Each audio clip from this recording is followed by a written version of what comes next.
Сега ще поканя Тима да получи подаръците за децата. Ти ли си, Тим? Малко дълго косаеш. Благодаря ти.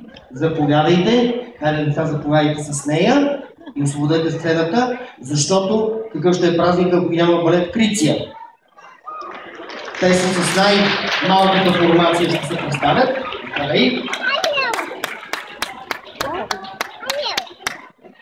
И тъй като са красиви, нежни и изящни, логично е тяхният танц да се казва Нашите фукли.